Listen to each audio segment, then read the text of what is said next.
नमस्कार. गोडी शिक्षणाची या आपल्या यूट्यूब चॅनेलमध्ये मी अर्चना तुमचं खूप खूप स्वागत करते. इंग्रजी ग्रामरमध्ये पंक्च्युएशन मार्क्स हा टॉपिक खूप महत्त्वाचा असतो. त्याला आपण मराठीमध्ये विरामचिन्ह असं म्हणतो. आपल्याला मराठीमध्ये माहीतच आहे विरामचिन्ह कशाला म्हणायचं, किंवा प्रश्नचिन्ह असेल, उद्गारवाचक चिन्ह असेल, कॉमा असतो किंवा फुल स्टॉप. तशाच पद्धतीने इंग्रजीमध्ये सुद्धा सेंटेन्स दिल्यानंतर कोणतं विरामचिन्ह त्या ठिकाणी सेंटेन्समध्ये यूज करायचं हे आपल्याला माहीत असलं पाहिजे. दोन व्यक्ती कन्व्हर्सेशन असेल, दोन व्यक्ती बोलत असतील तर आपण कॉमा देतो असतो, किंवा आपण एक्सक्लेमेटरी मार्क्स, क्वेश्चन मार्क्स हे जे पंक्च्युएशन मार्क्स आहेत ते कशा पद्धतीने यूज करायचं हे अत्यंत चार्टच्या साहाय्यानं आणि तुम्हाला सेंटेन्स एक्झाम्पल्स म्हणून एक्झाम्पलच्या साहाय्यानं अत्यंत सोप्या भाषेत सांगणार आहे. व्हिडिओ शेवटपर्यंत सविस्तरपणे पहा. चला तर मग व्हिडिओला सुरुवात करूया. इंग्रजी ग्रामरमध्ये पंक्च्युएशन मार्क्समध्ये हे महत्त्वाचे पंक्च्युएशन मार्क्स आहेत. विरामचिन्ह आपण त्याला म्हणतो. सेंटेन्समध्ये सगळे आपण यूज करतो, पण केव्हा कोणतं पंक्च्युएशन मार्क्स यूज करायचं हे बघा. पहिला असतो तो म्हणजे फुल स्टॉप. त्यानंतर दुसरा कॉमा असतो. बघा इथं चिन्ह तुम्हाला दिलेलं आहे, त्याच्यामध्ये त्याला काय म्हणायचं आहे, कोलन असतो, semicolon, apostrophe, hyphen, question mark, exclamation mark आणि दुसरा असतो तो स्क्वेअर ब्रॅकेट. मग हे केव्हा वापरायचं सेंटेन्समध्ये बघा सविस्तरपणे. याला आपण फुल स्टॉप, सेंटेन्स जेव्हा आपण कंप्लीट करतो तेव्हा फुल स्टॉप देतो. एखादं सेंटेन्स असेल ते सेंटेन्स आपलं पूर्ण झाल्यानंतर आपण काय करतो, फुल स्टॉप देतो, कॉमा देतो, किंवा जर एखाद्या सेंटेन्समध्ये सेपरेट आपण जेव्हा त्याच्या भाग करतो, किंवा एखादा दोन व्यक्ती असतील जेव्हा आपण बोलतो, दोन व्यक्तींमध्ये आपण कॉमा देतो, दोन घटना असतील त्या स्पष्ट करत असताना आपण कॉमा देतो. त्याच्यानंतर कोलन असतो, किंवा पुढं आपण माहिती महत्त्वाची सांगणार आहोत. आपण बोलत असताना पुढं अशी घडणार आहे, घडले पुढं या पद्धतीने असं होणार आहे. जेव्हा पुढची इम्पॉर्टंट माहिती विशेष असते तेव्हा आपण कोलन वापरतो. सेमिकोलन वापरतो, म्हणजे दोन महत्त्वाच्या बाबी असतील तेव्हा आपण काय वापरतो, सेमिकोलन. त्याच्यानंतर सेमिकोलन. ॲपॉस्ट्रोफ असतो, म्हणजे एखादा वर्ड्स आपण यूज न करता तो गाळलेला असतो. समजा डू नॉटच्या ठिकाणी आपण डोंट वापरतो, कॅनॉटच्या ठिकाणी कांट वापरतो, म्हणजे तिथं अपॉस्ट्रॉफ ओ काढला जातो आणि तिथं काय वापरला जातो, ॲपॉस्ट्रॉफ्स. हे मार्क्स, ॲपॉस्ट्रॉफ हे पंक्च्युएशन मार्क्स यूज केला जातो. जॉईंट वर्ड टुगेदर, म्हणजे दोन शब्द असतील ते एकत्रित करण्यासाठी आपण हायफन हे पंक्च्युएशन मार्क्स यूज करतो. बघा 2 इयर्स ओल्ड म्हणजे 2 वर्षापूर्वी, मग 2 इयर्स ओल्ड याच्यामध्ये आपण हे म्हणजे जे वर्ड्स आहेत ते टुगेदर एकत्रित आपल्याला सांगण्यासाठी आपण काय वापरतो, हायफन हे पंक्च्युएशन मार्क्स यूज करतो. त्याच्यानंतर क्वेश्चन मार्क्स.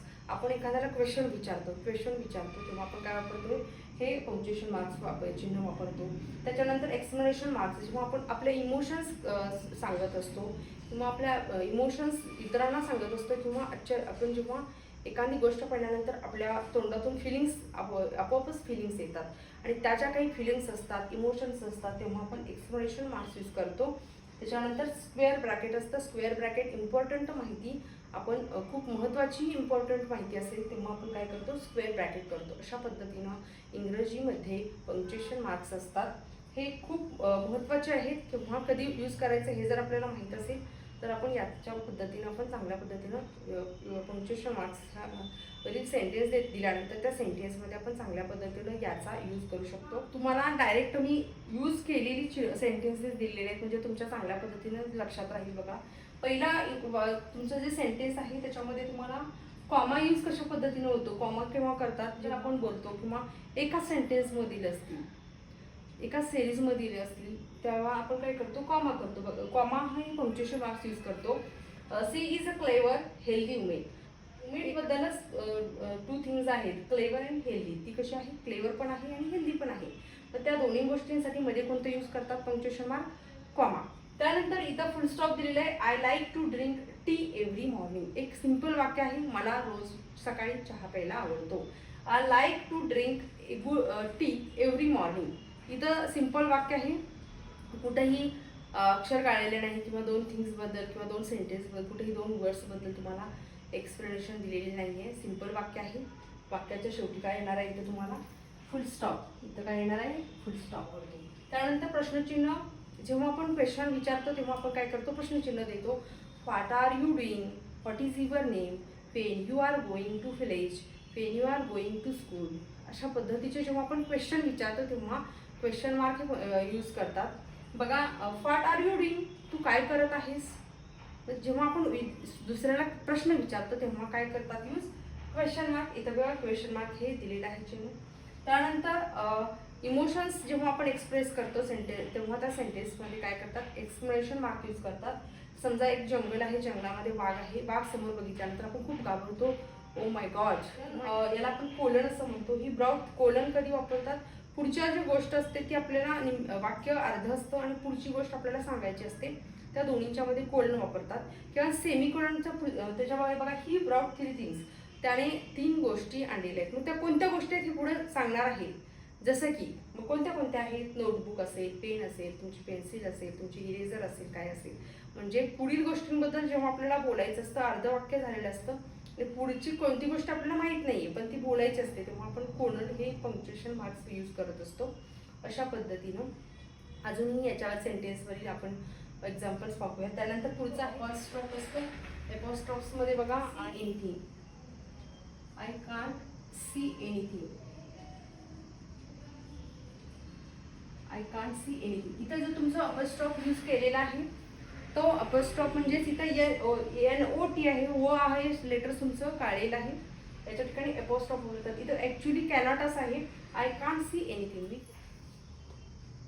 अशा पद्धती याला आपण सेमिकोलन असं म्हणतो. दोन्ही सेंटेन्स असतील, फर्स्ट सेंटेन्स दुसऱ्या सेंटेन्सवर डिपेंड असेल आणि दुसरं सेंटेन्स फर्स्ट सेंटेन्सवर डिपेंड असेल, तेव्हा आपण सेमिकोलन यूज करतो. फॉर एक्झाम्पल,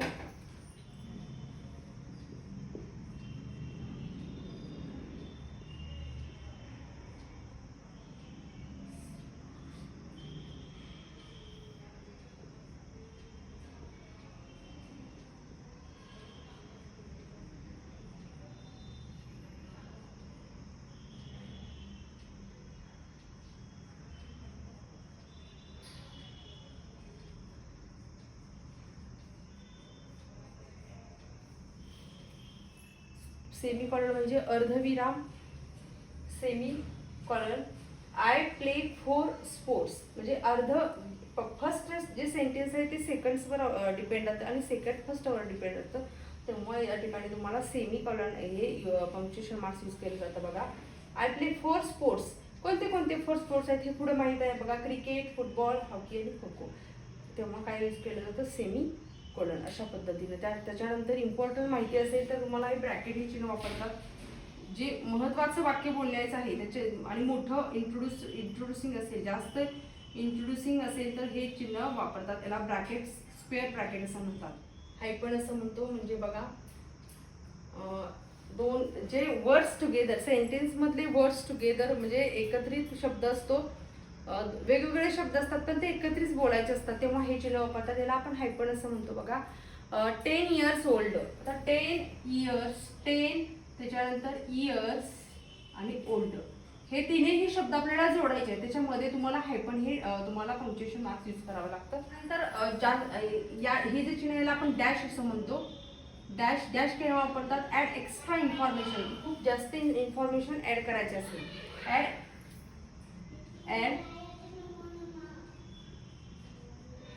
एक्स्ट्रा इन्फॉर्मेशन म्हणजे इन्फॉर्मेशन जास्त असेल, तेव्हा इन्फॉर्मेशन पुढे जास्त आहे तेव्हा आपल्याला हे डॅश हे चिन्ह वापरतात. अशा पद्धतीनं या सेंटेन्समध्ये पंक्च्युएशन मार्क्स यूज केले जातात. तुम्हाला कोणतं यूज करायचं आहे हे सेंटेन्स वाचल्यानंतर आपल्याला समजतं. अशा पद्धतीनं आज आपण इंग्रजी ग्रामरमधील अतिशय महत्त्वाचा टॉपिक्स तो म्हणजे पंक्च्युएशन मार्क्स हा घटक पाहिलेला आहे. हे पाहत असताना आपल्याला सेंटेन्स दिल्यानंतर सेंटेन्स पाहून आपण ते पंक्च्युएशन मार्क्स द्यायचं असतं. आपण पंक्च्युएशन मार्क्स हा टॉपिक इंग्रजी ग्रामरमध्ये पाहिलेला आहे. हा व्हिडिओ तुम्हाला आवडला असेल तर लाईक करा, शेअर करा, सबस्क्राईब करा. धन्यवाद.